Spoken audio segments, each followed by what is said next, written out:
Hey, Long Beach, thank you again for joining us. We're here for another update, of course, on COVID-19 within our city and to talk about some of what is happening in the state and across the region as well. I'm Mayor Robert Garcia, and of course, we have joined with us today Dr. Davis, who heads our health department, and we have Alice, who will be doing our Spanish translation at the end of the briefing, as well as Paola, who is doing our ASL translation as well. Today, this is the April 15th update, and again, we do these updates every Monday, Wednesday, and Friday.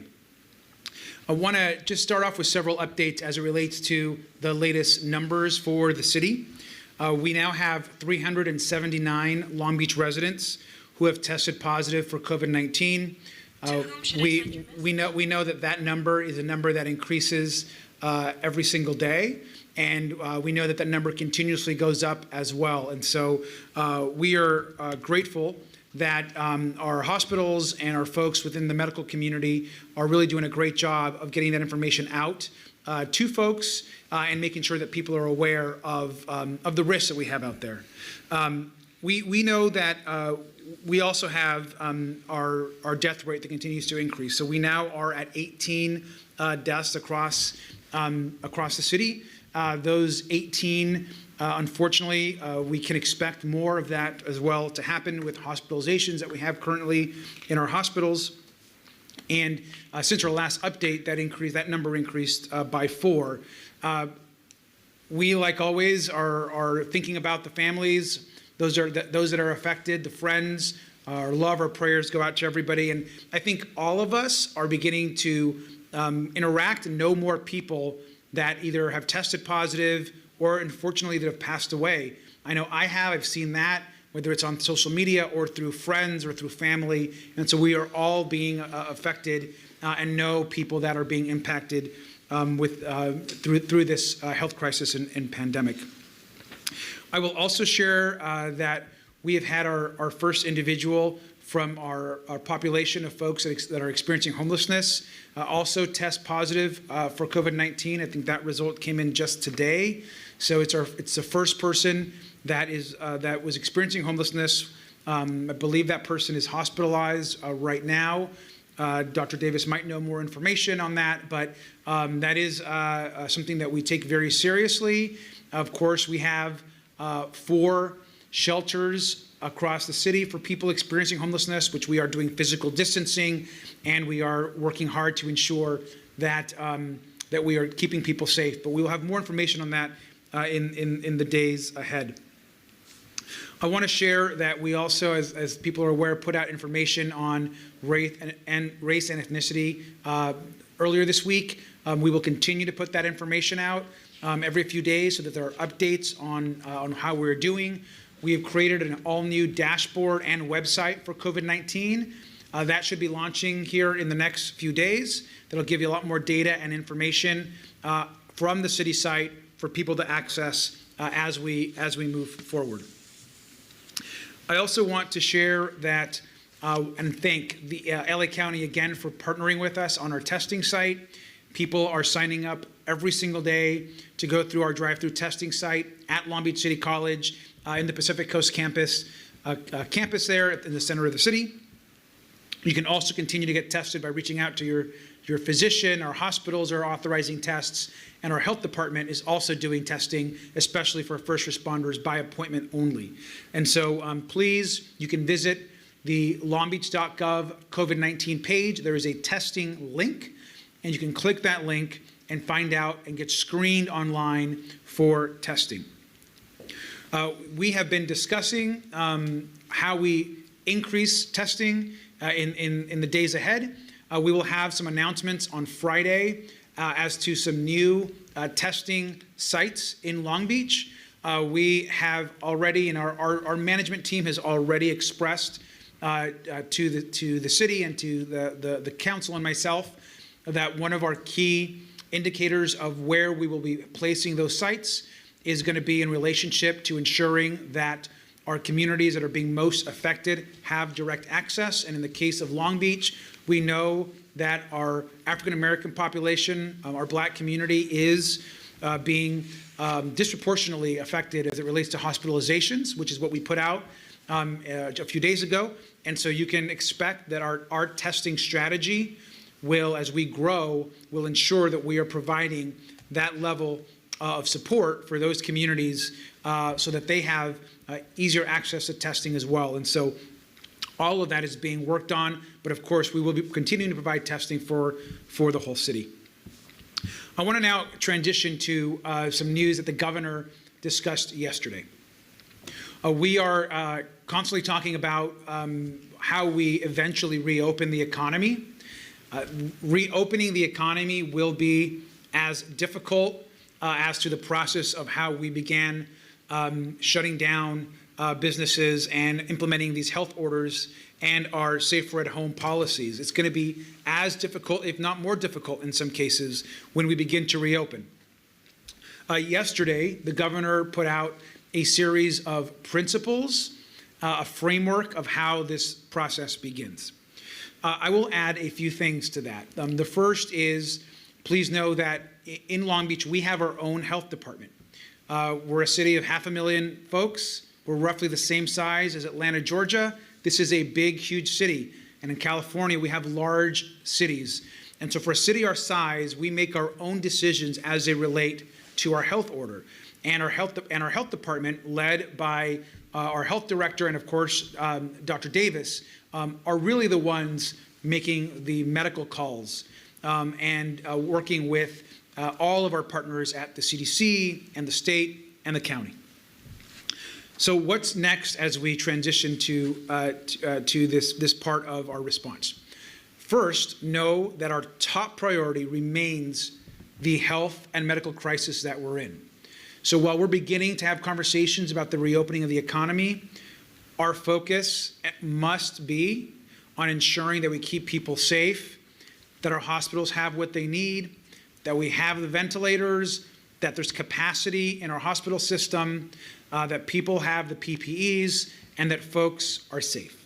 That is truly the priority right now, especially as we continue to see more deaths, more positive cases, and in California, well, we're beginning to possibly see some flattening of that curve. We just don't have enough data to be able to definitively say that we are past the crisis part of our medical emergency. We have a ways to go there. So please know, priority number one is this medical piece, is this hospital piece. As we're focused on that, the governor laid out 6 broad conditions of how we begin to think about the reopening of the economy. He talked about being able to closely monitor and track potential cases, especially as it regards to testing. That's going to be critical. We discussed the preparation of hospitals, the infection risk of high-risk individuals, ensuring that schools and businesses are doing physical distancing. And I would encourage folks to read the governor's framework and plan. What he's really talking about is a regional approach paired up with our sister states in Washington and Oregon and in California to come up with a series of guidelines as we reopen. And he mentioned, which I think he's right, how we reopen businesses is going to be important. Does it mean that folks will have to be screened as they come into a business? Does it mean that if you're at a restaurant, your waiter might be wearing a face covering, have gloves, and folks will be spaced apart? How do we reopen other essential types of businesses? So those are the questions that have not been answered. But what we do know is that those questions are now being discussed and are on the table.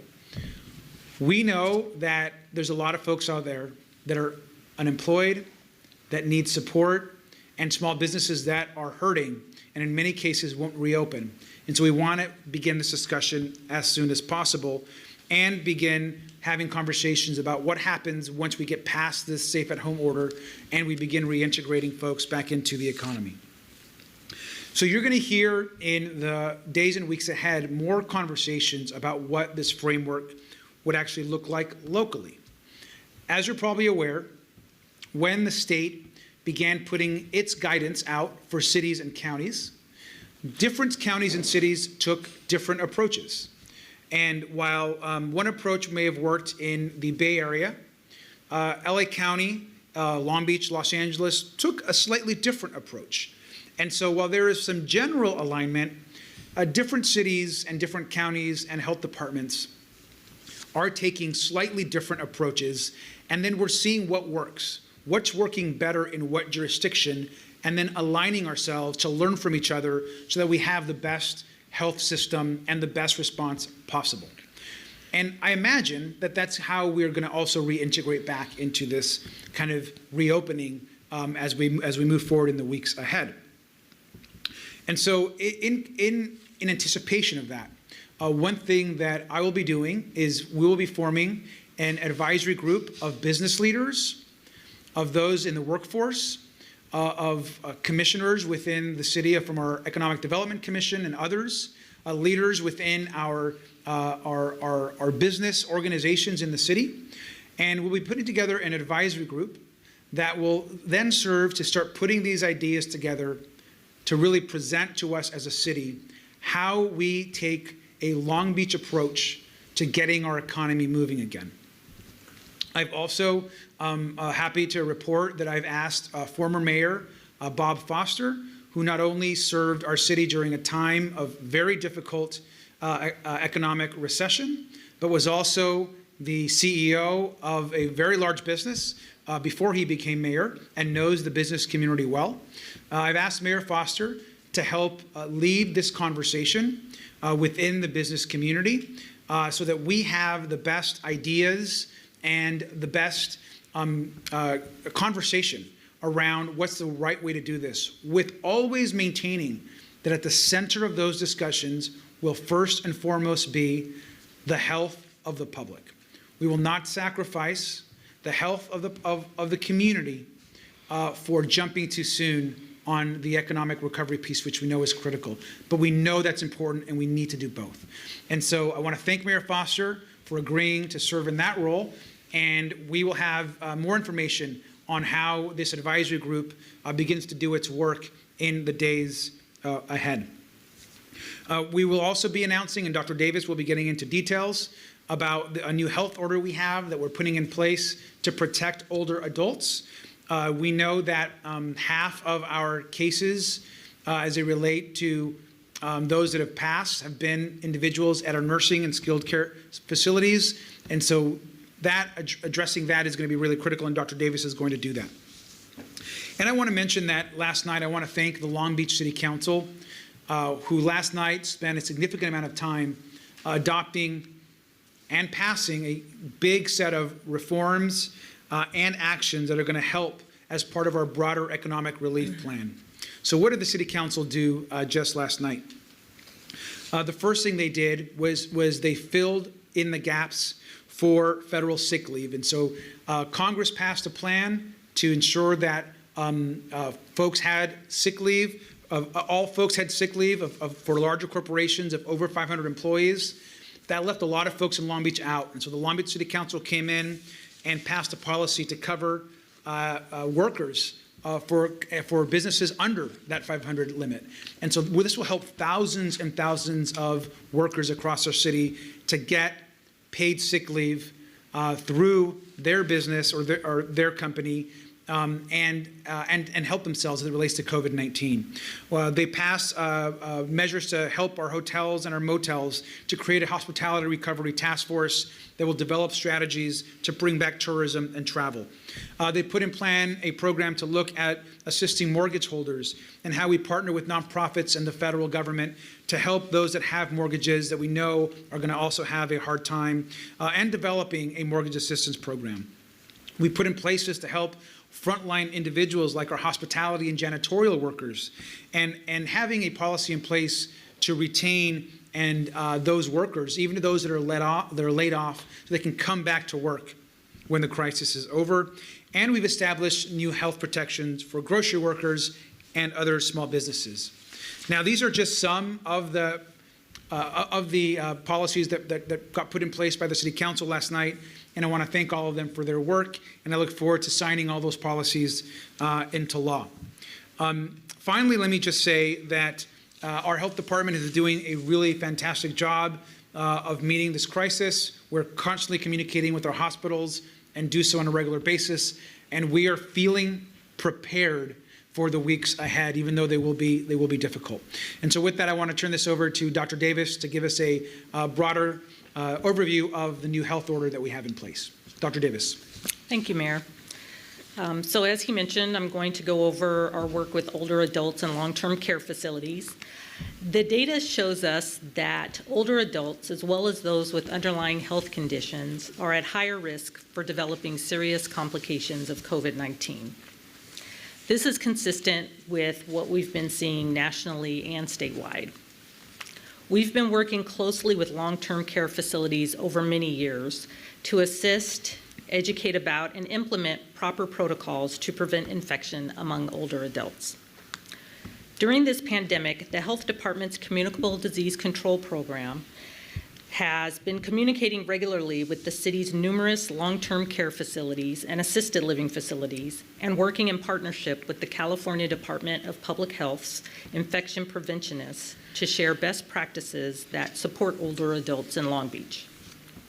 The Health Department has also been making personal protective equipment available to facilities to ensure that they have enough.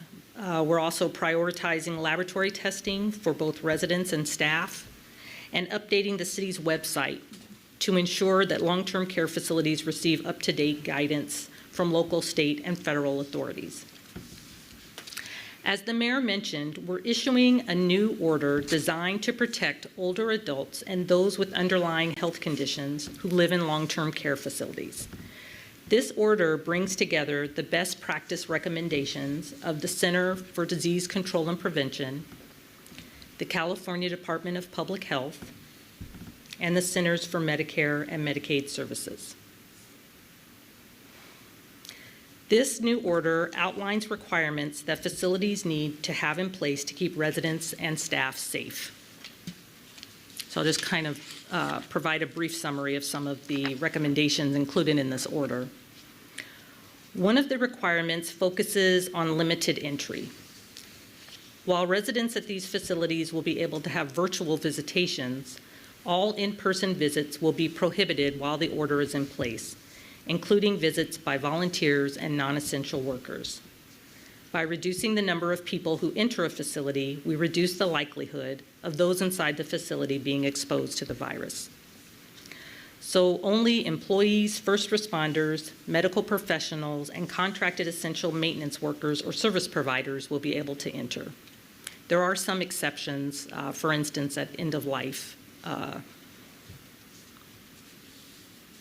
times. A second requirement is focused on screening for these groups. Staff and other essential personnel will need to have a symptom screen and have their temperature taken before entering the facility. Anyone with a fever or symptoms of a respiratory illness will not be allowed to enter. An additional requirement involves face coverings. All staff will be required to wear a surgical mask at all times, and residents will have to wear a surgical mask or a cloth face covering when outside of their room. The goal of the order is to protect the medically fragile and older individuals in congregate settings. So in addition to long-term care facilities, the new order applies to a number of other sites, including adult residential care facilities, chronic dialysis clinics, hospice facilities, continuing care retirement communities, intermediate care facilities, psychiatric health facilities, residential care facilities for the elderly and for the chronically ill, and social rehabilitation facilities. This new order will become effective today, April 15th, 2020, until further notice. Just as we believe we flattened the curve in the larger community with the Safer at Home order, it's our belief that we can slow the spread of COVID-19 at long-term care facilities as well. Again, this is vital with those who are developing severe, life-threatening symptoms, which is the case for many of the residents at long-term care facilities.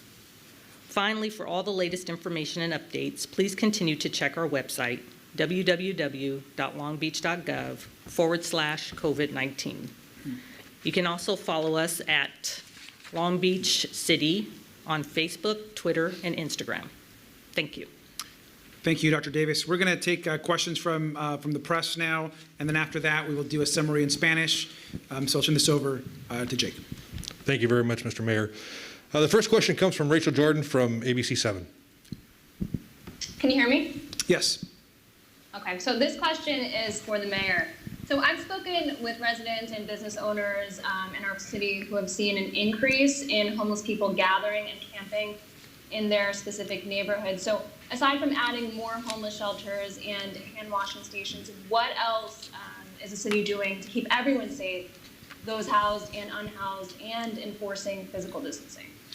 So first, I'll just note that while we have now 4 shelters that are open, thank you for the question, we have about 60% capacity that are within these shelters approximately, and then those go up and down, but there is capacity in the shelters that we have opened for more individuals experiencing homelessness. So they're not full by any means. At the same time, we know that we can't right now necessarily force someone into shelter, especially if they're healthy, and so we are also trying to figure out the best way to get folks to distance. Now, we understand that a few things are happening. One is Long Beach had a homelessness crisis before COVID-19, and we're still in a homelessness crisis, and that has not gone away. And in fact, this issue is exacerbating our challenge, not just here in Long Beach, but across the state of California and quite frankly, the country. And so we have our outreach teams out there. We are first and foremost making sure that there is safety precautions in place, which is why we've put out additional washing stations, why we've launched the safe parking program for folks that are in automobiles. We've partnered with churches. We've opened up facilities like at Silverado Park and at Martin Luther King Park that have shower facilities so that folks get access to those facilities. So we are doing a lot, but a lot more is needed. We are very aware of that. We have partnered with some hotels and motels and are looking at putting in a partnership to get folks into some of these places. But please know that for the last few weeks, our public safety resources have been stretched really thin, as have our health and homelessness services resources. And so we are now beginning to go back and also trying to get back to doing some of the work that was difficult to do in the last few weeks as it relates to homeless outreach, because we were dealing with a huge crisis in front of us. And so you're going to be seeing more of our HEART teams out there, which was our specialized unit, with the fire department, more of our quality of life officers, which are police officers who are trained specifically to assist people experiencing homelessness. Some of that work that had, quite frankly, shifted to the emergency will begin to shift back into the regular work, and we're going to try to get folks into shelters. Obviously, no one should be gathering outside, whether they're homeless or whether they're a family. And so we will continue to try to enforce that as best we can. I would encourage businesses and or individuals, if there are folks that are not, that are being unsafe and they're gathered in groups, regardless of who they are, we should, if it's a recurrence, then we should know that, and they should contact the health department or one of the non-emergency lines through our dispatch to get folks out there. And so we are trying our best. We know it's a challenge. And I've seen it as well, and so we're working on that. Thank you, Mayor. The next question is from Jeremiah from the Long Beach Post. Hi guys, can you hear me? Yes. My question is about homelessness too. I just am curious if you can give us any more details on the circumstances of this first positive case, even just basics, age, sex. Was this person in a shelter? Was this person out on the street? Was this discovered when the person came into the hospital, or did they come in with symptoms hoping to be tested? And where are you at with tracing this person's contacts? Because I can see that being very challenging if this is someone who was living in an encampment or unsheltered. So I'm going to turn this over to Dr. Davis, but this just happened, so I'm not sure we have much information, to be honest. Dr. Davis? So I can say that he is a male.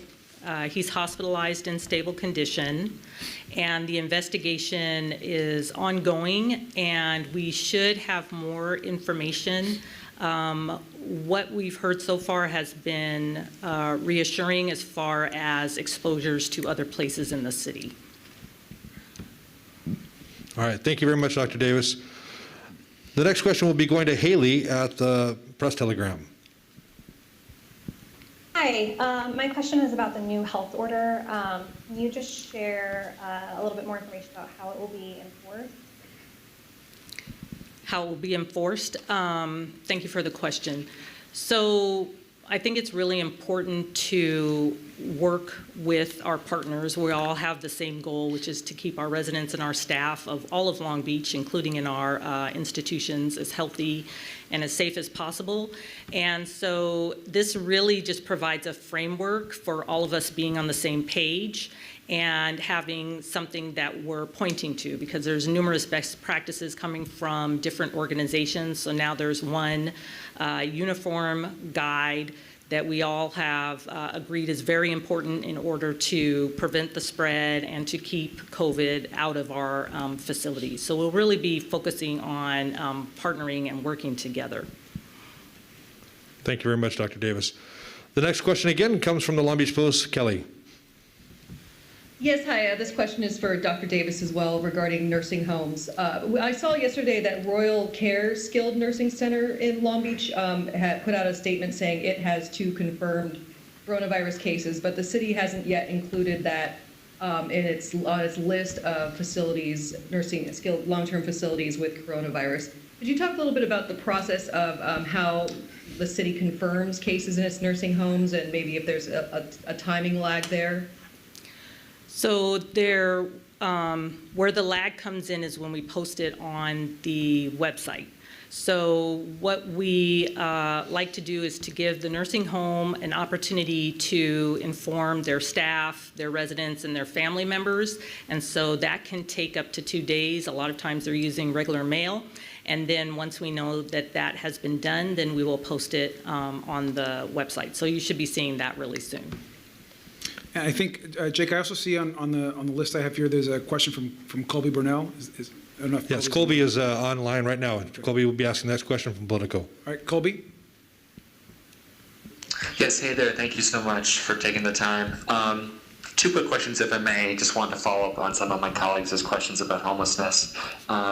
Does the city expect a surge in homelessness cases? And then also on a different subject, on the opening of businesses, Governor Newsom said yesterday that the local control of this is going to be very determinative of how that rolls out. And has the city started thinking about guidelines and timelines for reopen businesses? And if yes, what is that thinking so far? Well, let me take a crack at both, and if Dr. Davis wants to add, let me just start by saying that the homelessness question is top of mind. So we're discussing that constantly.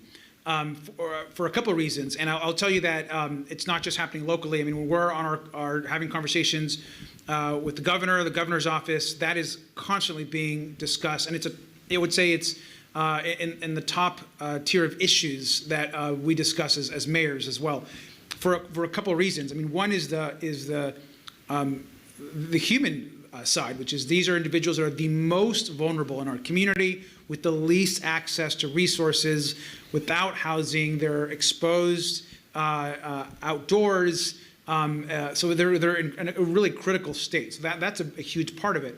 The other piece is a very also practical piece, which is homeless individuals are some of the first to go to the emergency room, not just for COVID-related issues, but for any health-related issue, because they don't have access to medical care or insurance. And so if we're really going to keep our ER rooms and our hospitalizations low, then we've got to make sure that people experiencing homelessness have access to medical care and that are also being taken care of, because that is beneficial to not just them, but to the whole community. So it's a huge issue. Do we expect there to be more? Yes, we expect, I think all mayors, I speak for myself and I think for most, we have always expected there to be challenges within the population of people experiencing homelessness. We've seen now, obviously we have our first case. I'm also heartened to know that as far as the investigative work on that one individual is turning out positive, but there certainly we should expect and can expect that there will be others, and how we handle that will be really, really important. The governor has proposed, as you know, some significant dollars for cities that were already being sent to us to address homelessness. We're using some of those resources to get these additional shelters online, to get to partnerships with some of these local motels, and so that work will continue. I think your second question related to kind of local control and the way we implement our safer at home order. I think that we don't have a timeline. I don't think anyone has a timeline that has a clear date. I think that it would be a mistake to just throw out a date where we think this is the day where we're going to reopen businesses. What we have is we are extending. We've extended our stay-at-home order to a period of time where we think we need to reasonably continue to stay at home. And as we get closer to that date, we will make assessments if that date needs to move. And that's also what all other counties and cities are doing. What we do know is that we're going to have to start coming up with ideas now as it relates to how we do this.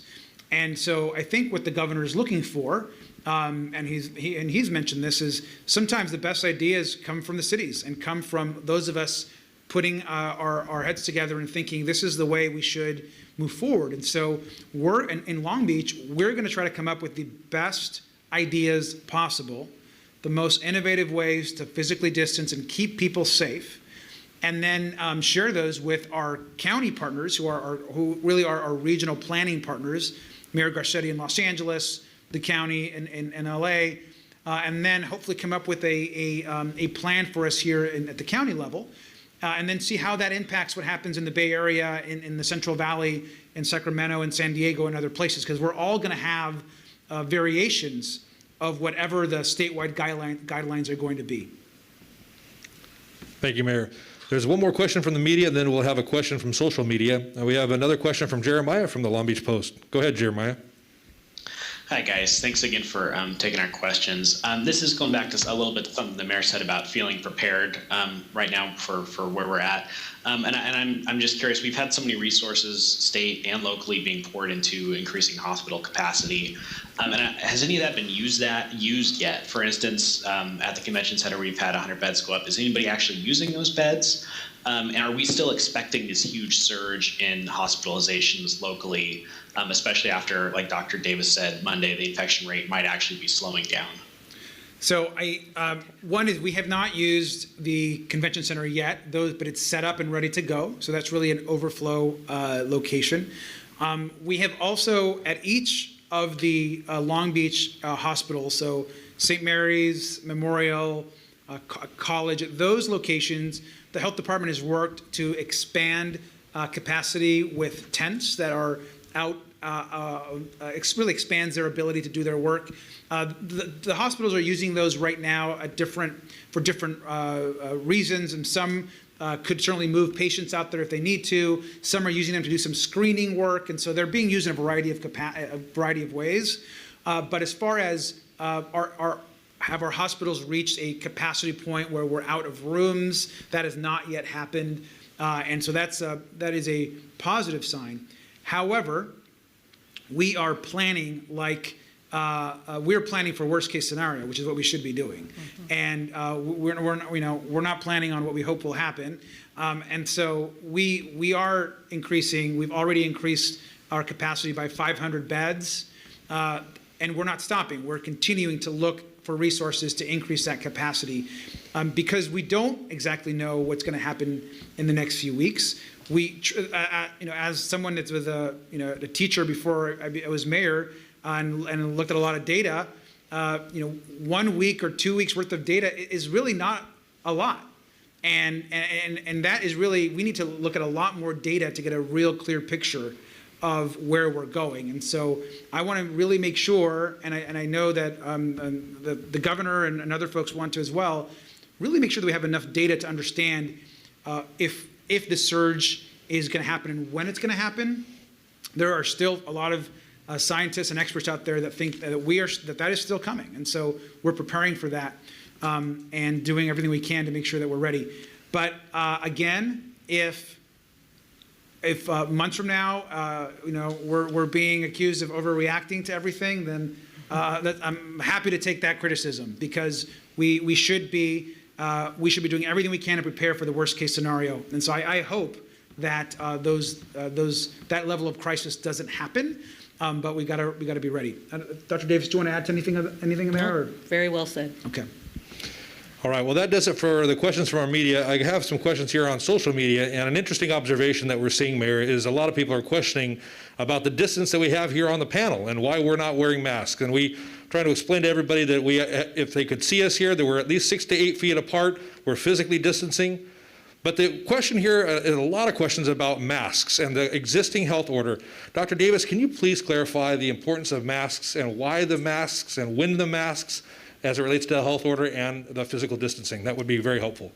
So thank you for the question. The most important thing is all of the things that we've been talking about up until this point. So when we're trying to prevent this virus and slow the transmission, it's physical distance, which is at least 6 feet away from each other. It's washing your hands, not touching your face, coughing into your elbow. I don't know, what am I missing? Stay at home when you're sick, and don't be around other sick people. Face coverings are just an additional tool in your tool belt, if you will, to prevent and slow the transmission of the virus.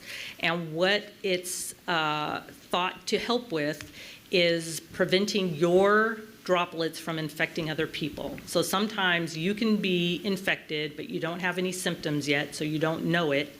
And so what this face covering does is prevent your infected droplets from infecting other people when you're out in public. So that's when it's recommended that you wear it. So when you're going grocery shopping, when you're going to the pharmacy, so basically when you're out in public and you cannot do the 6 feet distancing. So say you're exercising and you're just running past people, you don't necessarily need to wear it for that. But whenever you're going out where you're not going to be able to maintain this 6 foot distance, then the recommendation is to do all those other things, but then add the face covering in addition to that. And face coverings can be anything. I get asked this question also, and Dr. Davis is right. And the way I've kind of described it to folks is, if you go out and you're out when there's folk and you're going to be around in other people, you should wear a face covering. And certainly it's required when you go to businesses and when you go to and workers are now wearing them and all of that. But it could be a scarf. It could be I think I probably have mine here. It could be one that's made homemade. It could be one that when you purchase on the marketplace. We have an active marketplace, which you can go to shop.lbpost.com, which is one of our media partners that has one, where you can purchase them. But people should be wearing them when they go out. And I can share with you that even in this room, we have a few camera folks. Everyone's got their face covering on, as do we when we walk out this door. We have our face coverings on as well. And so those are important. I would encourage folks to wear them when they leave their house. They should have one. We know not everyone is complying. Will we ever get 100% compliance?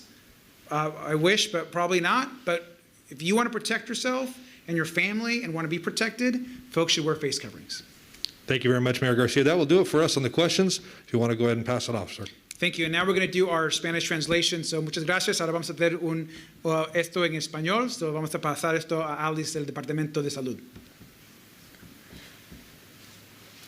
Hola, muy buenas tardes y gracias por estar con nosotros hoy.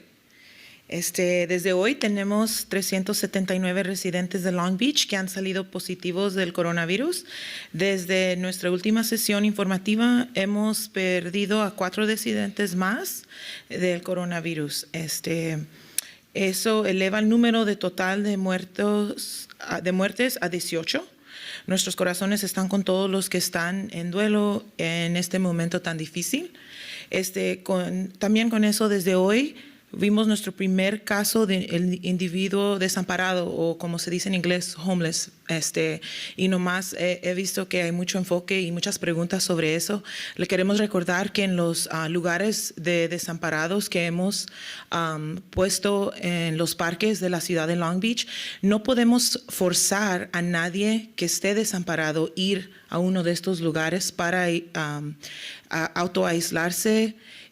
Nomás queremos que entiendan, porque han visto algunos reportajes de algunos dueños de alrededor de la ciudad, de sus negocios, que dicen que se están juntando varias personas desamparadas por esos lugares y en las calles, pero recordarles que no podemos forzar a nadie a ir a estos lugares de desamparo. Es todo, obviamente, especialmente si alguien que es desamparado está saludable y no está enfermo, no está infectado. Ellos deciden estar en la calle. Todos los parques y todos los sitios de desamparo no están a su capacidad. Tenemos más que suficiente espacio en ellos. Si conocen a alguien o saben de alguna familia o que viven en su auto y necesitan amparo, por favor, háganles saber que estos servicios están disponibles en nuestra ciudad.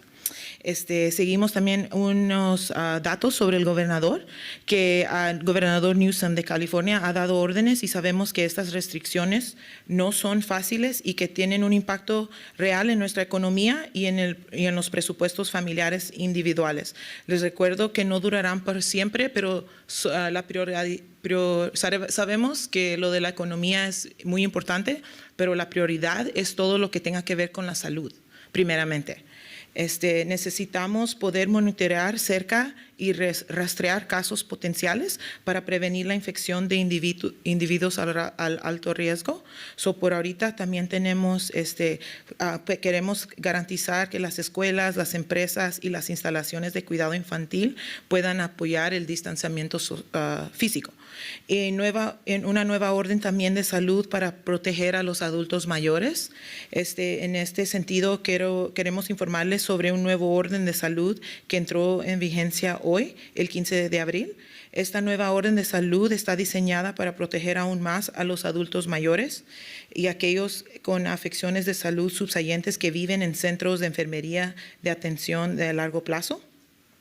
Como hemos visto, no nada más aquí en la ciudad de Long Beach, pero en todo el país, estas instalaciones tienen un alto riesgo de contraer infecciones del coronavirus y como tal es nuestra prioridad número 1 hacer todo lo posible para evitar que se produzcan infecciones y si las infecciones ocurren, detener a aquellos que propaguen entre los residentes y el personal que trabaja en estos centros.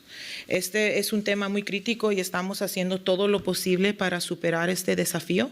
Algunas de las acciones que tomó la alcaldía de Long Beach durante la junta anoche es que el abogado de la ciudad redactará una ordenanza de emergencia que requiere que los empleadores de Long Beach con más de 500 empleados brinden cobertura de días de enfermedad relacionada con el coronavirus. También los hoteles impactados o moteles, el plan crea un grupo de trabajo de recuperación de hospitalidad para desarrollar un plan que tenga estrategias para la recuperación de visitantes, el turismo, viajes de negocios, habitaciones y hospedaje en Long Beach. Ayudar a los titulares de hipotecas también es muy importante asociarse con organizaciones comunitarias para promover programas de protección de ejecuciones hipotecarias estatales, federales y con todo lo que tenga que ver con sus pagos de sus casas, por ejemplo. Apoyar a los trabajadores de hospital y limpieza que han sido despedidos. De estas acciones importantes tomadas por nuestra alcaldía anoche ofrecen asistencia importante a todos los residentes y trabajadores en nuestra ciudad. Como decimos, esta es nuestra prioridad, continúa siendo nuestros adultos mayores. Los datos muestran que los adultos mayores, así como aquellos con afecciones de salud subsiguientes, tienen un mayor riesgo de desarrollar complicaciones graves del coronavirus. Esto es muy consistente con lo que hemos visto también a un nivel mundial. Durante la semana pasada hemos compartido con la ciudad y el Departamento de Salud han estado trabajando estrechamente con los centros de atención de enfermería a largo plazo durante muchos años para ayudar, monitorear y hacer cumplir los protocolos adecuados para prevenir la infección entre adultos mayores. Durante esta pandemia, el Departamento de Salud se ha comunicado regularmente con los 93 centros de atención de enfermería a largo plazo de la ciudad y ha trabajado en colaboración con los preventivos de infecciones del Departamento de Salud Pública de California para compartir las mejores prácticas que apoyan a los adultos mayores en Long Beach. El Departamento de Salud ha estado poniendo a disposición equipos de protección a los que lo necesitan. Sin embargo, hay más que podemos hacer para reducir la cantidad de casos nuevos del coronavirus.